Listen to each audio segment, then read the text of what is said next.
તો ગુજરાત શિક્ષણ વિભાગનો એક ચોંકાવનારો કિસ્સો સામે આવ્યો છે, જેમાં બનાસકાંઠા જિલ્લાના પાંછા પ્રાથમિક શાળામાં ફરજ બજાવતી શિક્ષિકા વર્ષોથી વિદેશમાં સ્થાયી થઈ છે, પણ હજુ ફરજ પાંછા શાળામાં ચાલુ છે। વર્ષોથી ભાવનાબેન નામના શિક્ષિકા વિદેશમાં રહે છે અને હજુ પણ શાળામાં ફરજ તેઓની બોલે છે, તેમ છતાં શિક્ષણ વિભાગ દ્વારા કોઈ પણ કાર્યવાહી કરવામાં નથી આવી। ભાવનાબેન નામના શિક્ષિકા ના તો પાંછા પ્રાથમિક શાળામાં હાજર છે, ન તો રિઝાઇન તેવું એ મૂક્યું છે, જેને લઈને શાળામાં અભ્યાસ કરતા બાળકોના ભવિષ્ય સાથે ખિલવાડ કરતો આ કિસ્સો સામે આવ્યો છે। હવે હું આવી છું લગભગ 9-1 મહિના થયા આ સ્કૂલમાં। મારે બેન છેલ્લા ડિસેમ્બરમાં આવીને આજે 8 મહિના થવા આવ્યા। પોતે વિદેશમાં સ્થાયી છે।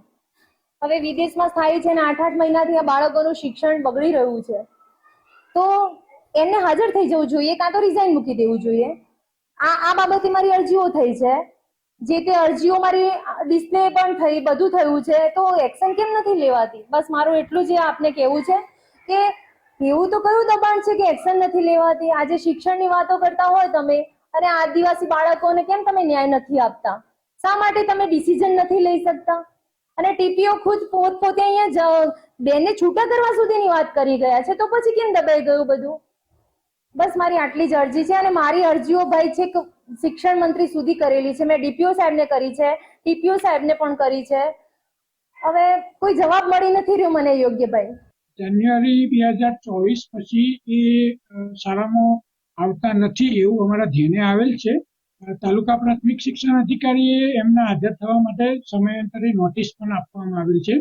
જિલ્લા કક્ષાએ જુલાઈ મહિનામાં આ બેનનો રિપોર્ટ અમને મળેલ છે।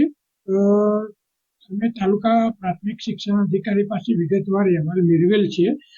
સામાન્ય વહીવટી વિભાગના ઠરાવ મુજબ કોઈ શિક્ષક સતત 1 વર્ષ સુધી બિનઅધિકૃત રીતે ગેરહાજર રહે અને નોટિસ આપવા છતાં હાજર નહીં થાય તો એમને એ ઠરાવની જોગવાઈ મુજબ અમે એમની બરતરફ કરવાની આગળની કાર્યવાહી કરીશું। વધુમાં એમની ગેરહાજરી દરમિયાન કોઈ પગારની ચૂકવણી કરવામાં આવેલ નથી, એ વિગતો અમે મેળવેલ છે।